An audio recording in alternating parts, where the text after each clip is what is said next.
After all ఏంటి sir? After all కాదు sir. భారతదేశంలో రోజుకు 1,50,00,000 మంది మా రైల్వేలో ప్రయాణం చేస్తున్నారు సార్. 8,000 స్టేషన్ సార్, 1,07,000 కిలోమీటర్ల రైల్వే ట్రాక్ సార్. భారతదేశంలో రోజుకు రైల్వే 22 లక్షల కిలోమీటర్లు ప్రయాణం చేస్తుంది సార్. ఆఫ్టర్ ఆల్ కాదు సార్.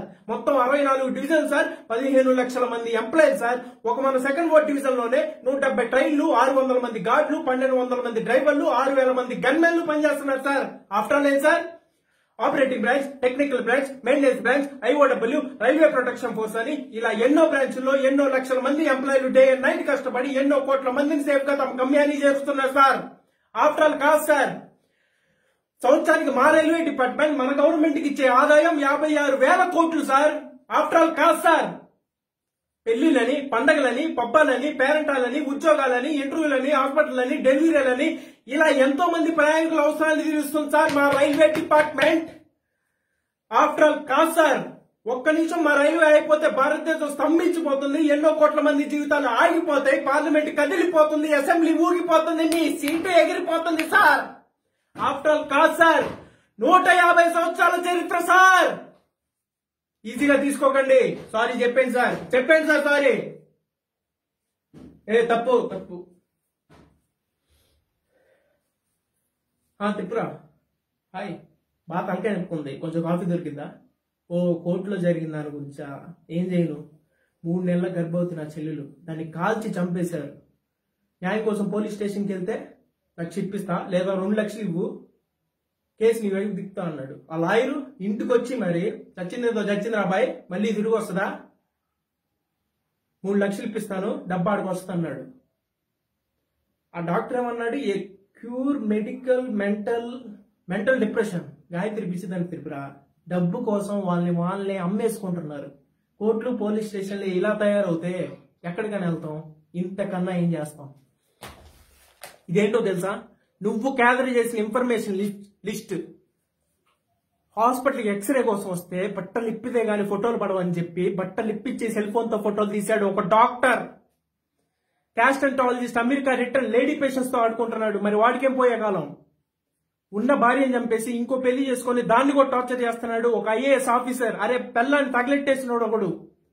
ట్యూషన్ కి ఇంటికి వస్తే అమ్మాయిలు మాయం చేసిన ఒక లెక్చరర్, 10th క్లాస్ అమ్మాయి త్రిపుర.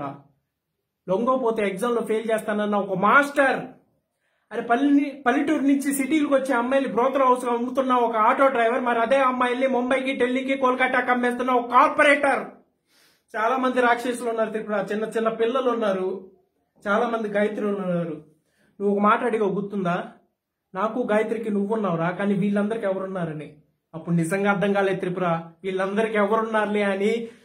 ఫుల్ బలిసి పిచ్చి పట్టిన కుక్కల్లా రెచ్చిపోతున్న ఈ లంజా కొడుకులకి ఎవరో ఒకరు సమాధానం చెప్పి తీరాలే. కానీ ఎవరు చెప్తున్నారు? నువ్వు టీవీలో చూపిస్తే ఫ్రీగా కూర్చొని చూసి ఎంజాయ్ చేస్తున్నారు జనం. ఈ జస్ట్ ఎంటర్టైన్మెంట్. అందుకే నేను చెప్తా సమాధానం. హే రంగు రబ్బా రబ్బా అంటుంది రంగు పొలుసా. పొలుసే. ఓ నమస్తే మేడం. సారీ మేడం, మీకు అబద్ధం చెప్పాను. కూర్చోండి మేడం. ఇందులో పెద్ద కన్ఫ్యూజన్ ఏం లేదమ్మా. అసలు ఏంటి వీడు, ఇంకెంతమందిని చంపుతాడు, ఎక్కడో వరకు వెళ్తాడు, ఎప్పుడు ఆపుతాడు, ఇలా మీకు కొన్ని డౌట్లు అంతే. అమ్మ, కాలేజ్ అనేది ఒక దేవాలయం. అక్కడికి ఎంతో మంది ఆడపిల్లలు చదువుకుందామని వస్తే ప్రేమ అని వెంటబడి కాదంటే మేదరకత్తి తెలుసా అమ్మా, దాంతో నరికేశాడమ్మా. రక్తపు మడుగుల్లో ఉన్న అమ్మాయిని ఈ చేతుల్లో పెట్టుకొని హాస్పిటల్కి వెళ్తుంటే చేతిలో హాల్ టికెట్ పట్టుకొని ఎగ్జామ్ రాసిన తర్వాత హాస్పిటల్కి వెళ్దాం అన్నయ్య అంటూ పాపం అమ్మ గిల్ల కొట్టుకొని చచ్చిపోయింది. అలాంటి వాడిని అక్కడే రాళ్లతో కొట్టి చంపేయకుండా ఇక్కడ కూర్చోబెట్టి దున్నపోతును మేపినట్టు మేపుతున్నారు. వీడి మీద కనికరం చూపించమని బయట మన సోకాల్ మానవతావాదులు సొల్లు కారాలు గారుస్తున్నారమ్మా. ఇంతకంటే ఏం చేయనమ్మా, ఇంకేం చేయరు. సార్ నేను చెప్తాను సార్ నమస్కారం సార్. మొత్తం 49 మంటలు సార్ నేనే చేశాను సార్. పూర్తి స్పృహతో, పూర్తి ఆరోగ్యంతో, అన్ని తెలిసి పకడ్బందీగా ప్లాన్ చేసి నేనే చంపేది సార్. నేనే చేశాను సార్. దానికి పూర్తి బాధ్యత నాదే సార్. మీరే శిక్ష విధించిన అంగీకారమే సార్. కానీ శిక్ష విధించే ముందు ఒక 2 నిమిషాలు మాట్లాడే ఛాన్స్ దొరుకుతుందా సార్? 2 నిమిషాలు sir. Thank you sir. Sir ఒక 50 మందిని చంపేగానే మీడియా, ప్రభుత్వం, ప్రజలు అదేదో పెద్ద అనుభవం పట్టట్టు అల్లకల్లోలం అయిపోయారే. మన జన్మలకు కారణమై మన రక్తాలు పంచుకొని మన జీవితాల్లో సగభాగమైన ఆడవాళ్ళ మీద ఎన్ని ఎన్ని ఎన్ని ఎన్ని ఎన్ని దారుణాలు సార్ నీచాతి నీచంగా క్రూరాది క్రూరంగా జరుగుతున్నాయి.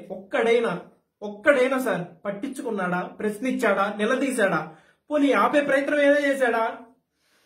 అసలేం జరుగుతుంది మన దేశంలో? మన అమ్మలు, మన అక్కలు, మన చెల్లెళ్ళు, మన కూతుళ్ళు బయటకు వస్తే తిరిగి వచ్చేంతవరకు ఎందుకు సార్ భయంగా ఉంటున్నాం? బిక్కుమంటూ ఎందుకు ఉంటున్నాం? అరే వాళ్ళు ఏమన్నా అడవుల్లోకి బాంబుల మధ్య లేదా అడవుల్లోకి వెళ్ళిపోతున్నారా? అరే మళ్ళీ మనుషుల మధ్యకే కదా సార్ వెళ్ళేది. ఆడది బయటకు వస్తే చాలు సార్, సందుల్లోను, రోడ్లలోను, బస్టాపుల్లోను, బస్సుల్లోను, రెస్టారెంట్లోను, ఆఫీసుల్లోను, పోస్ట్ ఆఫీసుల్లోను, పార్కుల్లోను, కాలేజీల్లోను, ఎక్కడ పడితే అక్కడ సార్ కామంతో చూస్తున్న కొన్ని వేల కళ్ళ మధ్యలో నడవాలి సార్ మన స్త్రీ. ఎప్పుడు ఎవడు ఎక్కడ ఏం చేస్తాడనే భయం సార్ మనకి.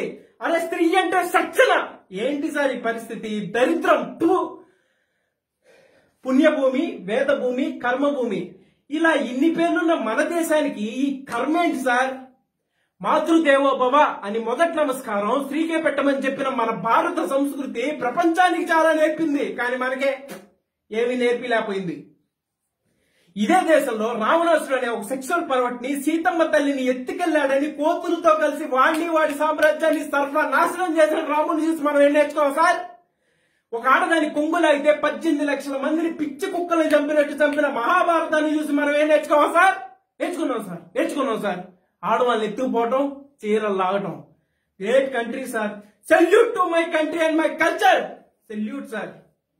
పోలీస్ స్టేషన్లు, కోర్టులు, కమిషనర్ ఆఫీసులు, సెక్రటరియట్లు, ఎక్సెట్రాలు ఇలా ఇవన్నీ మనం సభ్యంగా నాగరికతంగా బతకడం కోసం వేల లక్షల కోట్ల ప్రజల సొమ్ముతో మన కోసం మనం నడుపుకుంటున్న ప్రపంచంలోనే అతి పెద్దదైన డెమోక్రటిక్ సిస్టమ్ లో ఆడదానికి సేఫ్టీ లేదు సార్. మారాలి సార్, ఈ పద్ధతి మారాలి సార్. సార్ మార్పు అనేది ఏదో ఆకాశం నుంచి ఊడిపడదు సార్, మనలో రావాలి సార్, మనందరిలోనూ రావాలి సార్. మన అమ్మలు మనల్ని కాపాడి కని పెంచి అందుకు కనీస కృతజ్ఞతతో మన చుట్టూ ఉండే ఈ ఆడవాళ్ళని గుండెల్లో పెట్టుకొని కాపాడుకోవాలి సార్. శిక్షలు వేయటం కాదు సార్, మనందరి చేత పెద్ద బాల శిక్షలు చదివించండి సార్. నా ఈ ఆటవిక అనాగరిక సమాజాన్ని తీసుకెళ్లి మళ్ళీ బడిలో వేయండి సార్. ఆడవాళ్ళ గురించి చదివించండి సార్, అమ్మతత్వం నేర్పండి సార్. అంతే సార్. Thank you sir. హత్యలు చేసి నిర్భయంగా నిర్లజ్జగా ఒప్పుకుంటున్న ఈ రాఖీ సభ్య సమాజంలో బతకడానికి అనర్హుడిగా భావిస్తూ ఇండియన్ పీనల్ కోడ్ లో ఆల్ పాసిబుల్ సెక్షన్స్ ప్రకారం 49 సార్లు ఉరి శిక్షలు లేదా 49x14 686 కఠిన కారాగార శిక్ష విధించడమైనది. ఒక్క నిమిషం. Rakhi, your right, is right. మన తల్లులకు, చెల్లెలకు, భార్యలకు జరుగుతున్న అరాచకంలో ఆపడానికి this system has failed. Is right.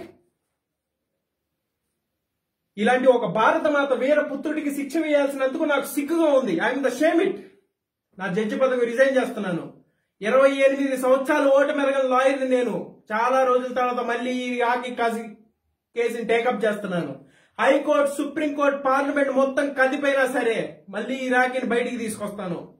వీడు మన దేశానికి కావాలి. చాలా మంది రాఖీలు కావాలి. రాఖీ జిందాబాద్. దయచేసి నన్ను హీరోని చేయొద్దమ్మా. నాలాంటి వాడి అవసరం కూడా మీకు రాకూడదు.